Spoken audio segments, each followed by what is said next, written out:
Battle weekend as the Minnesota Golden Gophers square up against the Wisconsin Badgers. And we welcome you again inside the friendly confines. A little cool outside. Feels like hockey weather outside. Inside, much nicer. Welcome to our special pregame show today for this border battle game. As Minnesota last night controlled the tempo, they controlled the game. They had the lead for much of the contest, but when it's all said and done, it's how many goals you got at on the scoreboard at the end of the game, and it was Wisconsin that eked out a 4-3 overtime win. Yeah, that's exactly right, Dan. The Gophers, they had two separate two-goal leads. They had a 2-0 lead early on in the game, and then they had a 3-1 lead, and they blew the lead late, and then Wisconsin, just with the charging comeback, they made a few too many plays that the Gophers couldn't overcome and won it in overtime. So it was a disappointing game, and we'll talk with Coach Brad Frost as we get to the highlights here, as Grace Zumwinkle actually scored the second goal there for Minnesota. A nice rebound set up by Abby Murphy, and that gave Minnesota a commanding 2-0 lead. Yeah, and that was a nice toe drag by Abby Murphy. Zumwinkle going hard to the net. And then later, the Gophers would go up 3-1 on that slap shot there in the power play by Crystal and Hengler. It looked like the Gophers were in cruise control. It was 3-1 at that moment. When the game was 2-0, this is what got the Wisconsin Badgers started. Daryl Watts can't give her an opening, and that's exactly what happened there. She put it in. The Badgers would score to make it 3-2 here on a good feed. Caitlin Schneider finishing off the feed from Delaney Drake. Delaney Drake, beautiful backhand sauce. And then late in the game, with the extra attacker on, Britta Curl knocks it in. Britta Curl, this was the one to tie it up with 25 seconds left, just going hard to the net, finding the lane and putting it home. And then in overtime, Minnesota got trapped, and they gave up a 3-on-1, and guess who puts the puck away? Yeah, it was Watts again. Weathington and Potomac got trapped, 3-on-1, and Daryl Watts is going to put that away every time. And so a disappointing finish to the contest for the Minnesota Golden Gophers. Wisconsin ekes out the 4-3 win. It's the fifth straight win now Wisconsin has over Minnesota. That is a first, believe it or not, a first in this series history. It's never happened before, Wisconsin winning 5 in a row. Yeah, Wisconsin, they have the Gophers number, and here's a look. I mean, it was Daryl Watson in that top line getting it done in overtime, but Wisconsin, they're 9-3-1 against the Gophers in the last 13, Dan. And now in the last 3 games, Daryl Watts is 5 goals and 9 points against Minnesota. She has been a monster.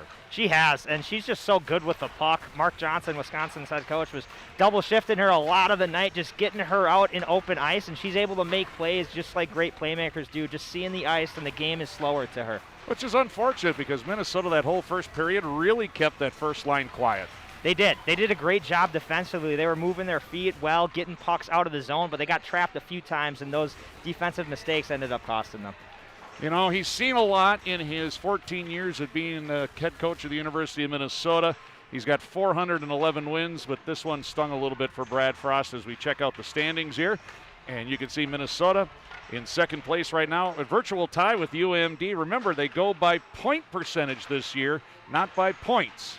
Yeah, and those 4 top teams in the WCHA, they're the top 6 teams in the country. 4 of the top 6, I should say. So this WCHA, it's the best conference in women's hockey. They show that every year, and it's a great challenge going up against these rivals, it seems like, every single weekend. And only the top 4 teams this year will go to the WCHA playoffs. They're not going to have a first round, so it's only those top 4 in the seedings that will get a shot to play for the Julianne Bai Cup. We got a lot coming up here on our pregame show, including coming up right now, our interview with Coach Brad Frost about last night's game. All right, I'm joined by Coach Brad Frost as his team, a heartbreaker last night. But you know, Frosty, last night was the epitome of what the border battle game between you and Wisconsin truly is. I mean, we had just about everything with the exception of a Golden Gopher victory. Yeah, it was back and forth all night. Both teams played really, really well. And as we've talked about before, it's such a fine line between victory and defeat when our 2 teams play. And so that one hurt last night. There's no doubt, being up 2 goals twice, and in particular in the third period. But we'll regroup here today and looking forward to that. You know, in our interview yesterday, you talked about, the team getting better. And that definitely we saw improvements in the team, at least from play about 3 weeks ago, the first time you met in Madison? For sure. Much different than when we played in Madison. And, our kids are playing hard, and we just have to continue to trust the process and trust that when we play that hard, that the results will hopefully eventually end up in our favor. And, you can live with results, even though it hurt, as I mentioned, but you can live with those results when you play as hard as they did. And so we're happy about that. I assume the veterans took the game a little bit better maybe than the freshmen did. Did you have to say any words to any of the underclassmen last night about the game? No, it was real brief yesterday. I was personally just really, I was a little angry. not at the players, not at the refs, not at anything. I just, we kind of snatched defeat out of the jaws of victory, so to speak, yesterday. And so that's what was disappointing. But as we said, the kids played hard, and that's all we can ask. When you were up 3-1, the goal that made it 3-2 for Wisconsin, your D came up to meet the play at the blue line. They chipped it past and got a 2-on-1. In that regard, was that a mistake, or was that just a better play by the Badgers in that case? It was a nice play by them. We want better tracking from our forwards coming back, but you probably noticed last night our D were much more aggressive in neutral ice and staying up, trying not to give Wisconsin the blue line, and that's how we have to play. And if we can get tracking back from our forwards, hopefully we can disrupt those 2-on-1s. But we did what we wanted to do last night for the majority of the game, and they made a good play. You've been at this for 14 years, but still, do those games just like last night just eat at you? Yes. You said you were a little angry. Yeah, I was. I mean, it's weird. I was talking with Coach Browsen, and she was saying normally I'm really good at. She said she's really good at kind of processing that and putting those losses aside. But both of us, and I think our whole staff, are just eats at you a little more because of the situation last night and the situation we were in, and letting that one slip away. The energy was there, though. All three lines that you rolled out there really contributed in some way, shape, or form. So again, got to be happy with that. No doubt. I mean, our depth is a little less with some injuries and people being out of the lineup, but the ones that are in the lineup played extremely hard for one another. And as I mentioned before, that's all you can ask. Yeah. So what do you have to say today to the team as far as getting them ready? I would assume they're chomping at the bit, trying to get some, at least some vengeance, at least a little bit, to get a victory. Yeah, no doubt. Just continuing to trust in what we're doing and know that when you play that way, the results will eventually come. And so if we can continue to stay aggressive and play hard, for us that's success, and we'll take the results whatever they are. Well, got to say, if the girls give you an effort like they did last night, no doubt they'll come out with a win today. Thank you. That's the hope. Thanks, Dan. All right, Coach Brad Frost, my guest there, and we'll be back with more here on the pregame show after this. Well, Brad, very calm, cool, collected, and very rarely does he use the term anger. But if that's his anger, I mean, that's pretty good. He's pretty about even kill as any coach you'll ever meet. Yeah, he is. He's been at this so long. He's seen a lot of good games like that one. Unfortunately for the Gophers, they came out on the wrong end of it. Border battle, those ones mean a little more, but he seems like he's got the girls ready to go today. All right, we'll take a break, but when we come back, we will talk with current Golden Gopher defender Olivia Knowles, senior out of British Columbia. That's coming up next. You're watching the pregame show here on gophersports.com.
this contest here at Ritter Arena for Wisconsin. That's their 19th win here at Ritter Arena. They have more wins than any other team in the WCHA or college hockey for that matter in this very historic rink.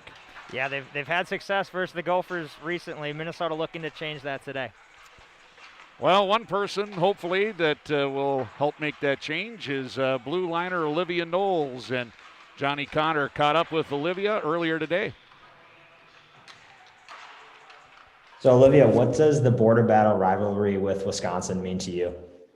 Definitely my favorite of the year, especially at home. I know I was talking to Sophie Shirley on the other team. We're really close, and she says they look forward to it every year because we're both two respectable teams who play hard against each other. So definitely something we look forward to, and it's really fun every time we play them. As a senior leader on this team, what's the message in the locker room after a tough loss like last night? Trust the process, stick to what we do best. I thought we played really well for about 47 minutes yesterday, and we had a couple mistakes, but that's going to happen in games. So it's just trust the process and stay the course. I'm really excited to test them out again today because I thought yesterday was really quite a fun game and we did well. There have been many challenges this year, just given the nature of the season. What do you think has been the biggest challenge for your team? I think just finding a sense of normalcy and togetherness.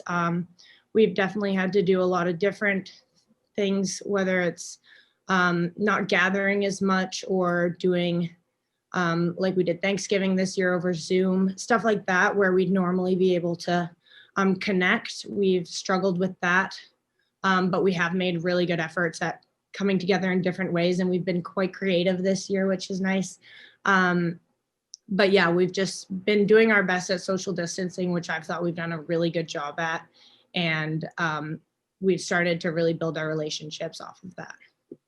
How fun is it seeing younger players like step right in and light it up? Like a player like Abby Murphy, she has 11 points as a freshman. Is that cool as a senior leader to see young players step right in? Yeah, absolutely. I know everyone's freshman year is a little different, and I'm not going to measure their success off points because everyone does it differently. And our defense are just having as much of a successful year as someone like Abby Murphy, who's getting 11 points. But I love our freshmen. They've made a big impact this year, and they're great to have on our team. In your senior season, obviously you've played a lot of games with the Gophers. What does being a Golden Gopher really mean to you? It's always a tough question. It means the world. I've always wanted to be one. And I know that sounds kind of crazy from being a Canadian and not growing up here, but I've started to learn the Minnesotan culture, and it's an honor to represent this state. It's an honor to represent this program. And overall, I would explain it as an honor because it's just great to be a part of this program and the culture. Finally, how excited are you just to get back on the ice today and give Wisconsin a go again?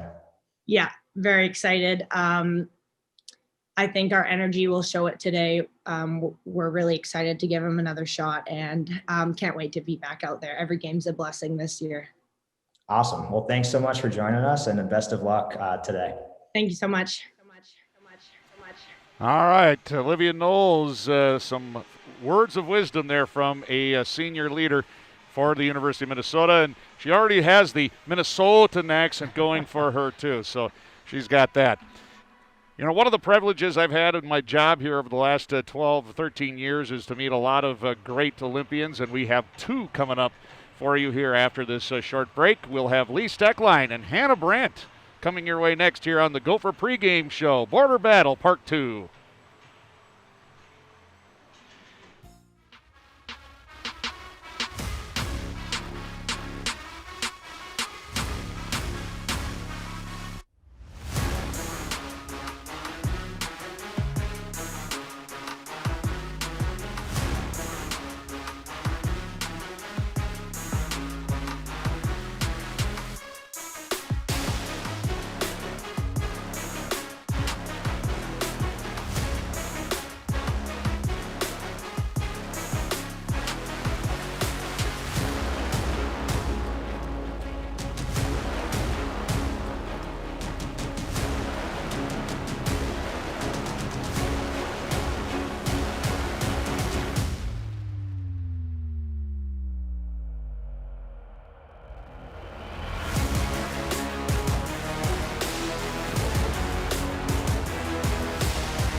Ergotron.com. Here at Ritter Arena, pregame show continues here. Our special border battle weekend preview. The Gophers losing last night 4-3.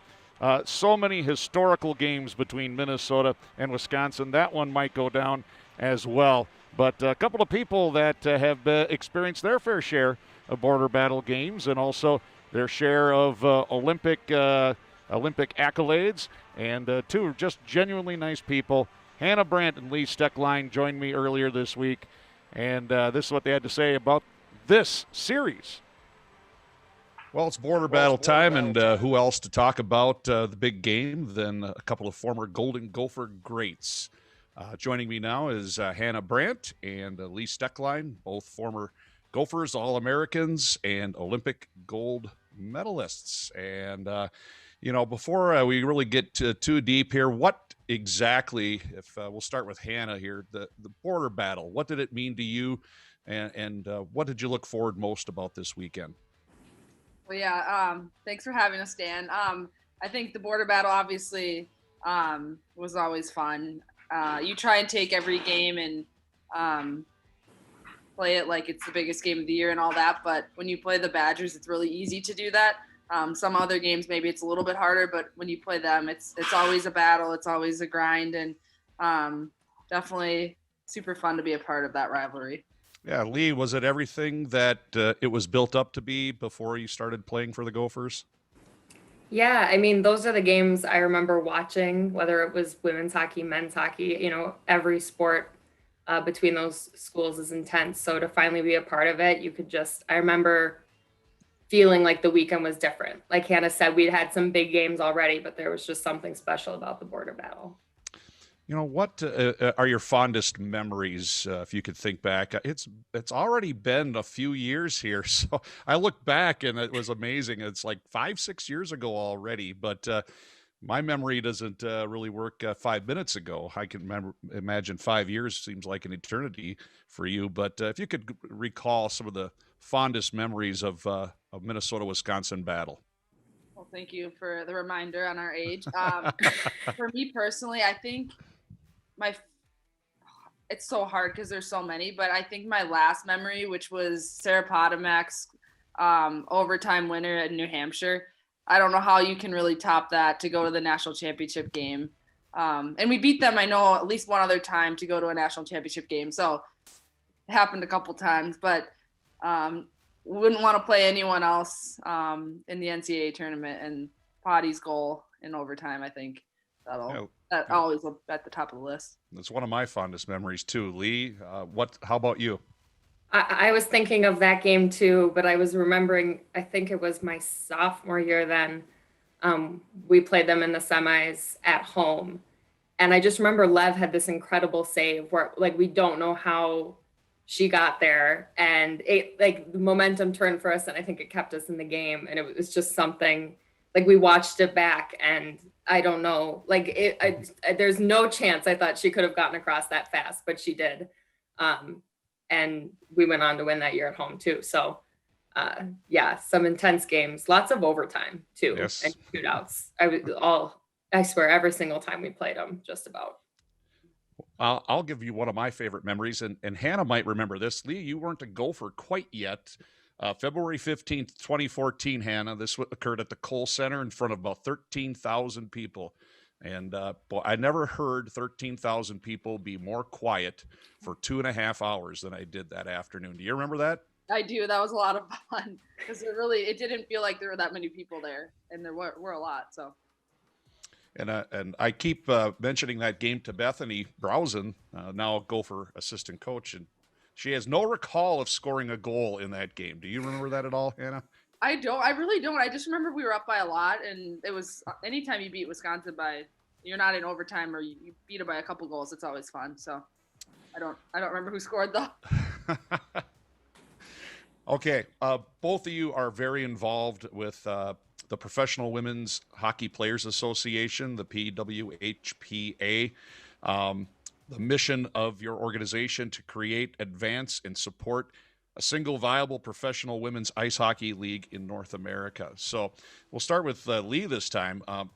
how far away do you foresee a league for your organization that can be self-sustaining? Unfortunately, I don't have a timeline. I would love one. I hope it's sometime soon. I'd love to be able to play in it. But either way, I think what we're doing and the connections we're making right now with NHL organizations will hopefully lead to that someday. COVID threw a wrench in our plans this year for sure, but just the level of interest a lot of organizations, NHL organizations have had in having our groups play for a weekend there to do clinics with the girls in the area. It's just really encouraging. It reassures us that we're doing the right thing in our opinion. And February 28th, that was just recently announced too, that your organization, along with the New York Rangers, will be having a game at Madison Square Garden. What do you know about that, and will either of you two be involved?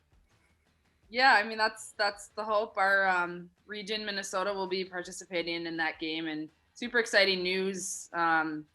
We heard about it just before everyone else, and obviously to be the first women's game to be played at Madison Square Garden, we're going to make history in that, and that's pretty cool because that's such a storied arena. So, and just building in general. So, last time we were there, last time I was there, I was dropping a puck at a Rangers game. So it'd be cool to actually be the one playing. But yeah, I think we're all looking forward to it and getting the PWHPA season going. And if we could turn this around back to maybe a border battle topic here, but you mentioned Region Minnesota. There's a lot of former Badgers there in Region Minnesota. How often do you guys swap stories or maybe kind of rip the Band-Aid off of old wounds? How often do you guys get to talk about the games like that?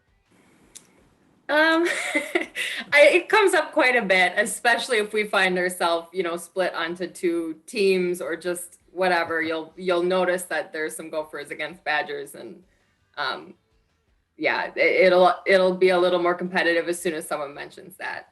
Yeah, I was gonna say, whenever Sophia Shaver last year when we skated with her, for some reason I remember us doing this every time she'd score a goal, we'd be like, "One, we want more." We would do that cheer until she got annoyed with us. Yes. That's a good one. This week also marks the National Girls and Women in Sports Week. And what kind of things have you been doing to promote the not only the game of hockey to young girls, but just being active and being involved in sports overall? Yeah, I mean, I know as a PWHPA organization, we wanted to make sure that we were using our platform on social media. I mean, I'm definitely not an expert at social media, as Hannah will, I'm sure, tell you. But knowing that, it's a great place to recognize the people who've come before us, recognize what we're trying to do in the sport, and just sharing, our hope for those little girls in the future to just stay in the sport, because you learn a lot from sport, whether you're going pro or even going to college or not. It's a wonderful thing to do and a great place to learn. And I really hope girls continue to try new sports and stay in them as long as they can. All right. Predictions for the weekend. Start with Hannah. Got to go with the Gophers sweep, right? All right. Lee? Anything less. Sweep. Always a sweep. Yeah. Great to see you guys.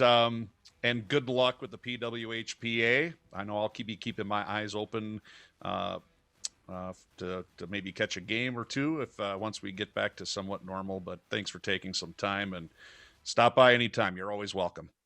Thanks, Dan. All right, Hannah Brandt, Lee Steckline, my guests, and this is a special pregame show. The Border Battle is coming up here shortly here at gophersports.com. Always fun to catch up with former players, especially as nice of people as Hannah Brandt and Lee Steckline. One more quick break, and when we come back, Johnny and I will give our keys to the game. And this is a special pregame show. It's Border Battle with Wisconsin and Minnesota coming up next. This is gophersports.com.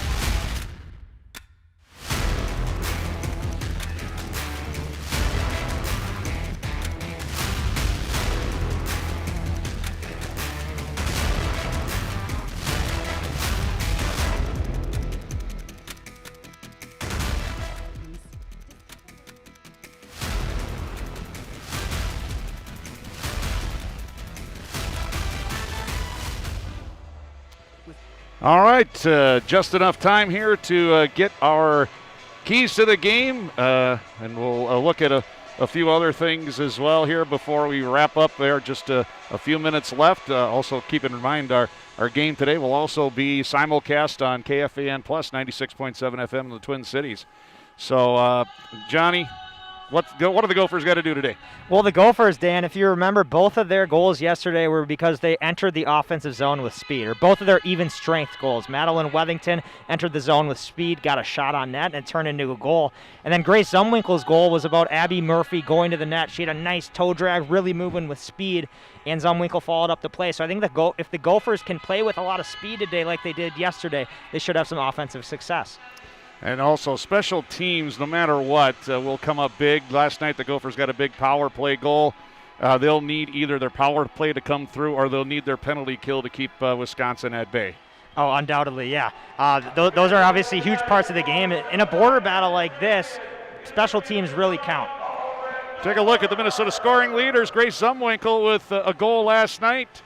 Leads with 10 goals, 13 points, but there's freshman Abby Murphy. And then also a special note, Abigail Boreen with 5 goals. She had 6 goals in her first 2 seasons, so she's having a breakout season. Yeah, she's been great for Minnesota. They have a lot of depth offensively, and they're going to need that today because there are a few injuries in this lineup, so a little shorthanded lineup for Brad Frost. Well, this will be a battle again between two of the best coaches in the country. Mark Johnson is the all-time winningest coach in college hockey. Brad Frost is number 4 between the two, 942 career wins. So it's almost like it's a chess match here between those two. Yeah, and both these teams, both the coaches, they know each other so well. They, for the most part, know what's coming. There's nothing really hidden, and it's just whatever team is more ready to go here early on in this game and has a better start. The Gophers had a better start yesterday. They still weren't able to get the win, but if they have a start like they did yesterday, they should be in good shape. It was a 4-3 win in overtime for Wisconsin yesterday. Time to drop the gloves. It's another heavyweight bout coming at you here in just a few seconds. For Johnny Connor, I'm Dan Hammond. You guys have yourself a good day. Enjoy this contest coming up on BTN Plus, a simulcast on KFAN Plus here in the Twin Cities. Thanks for tuning in, and happy border battle.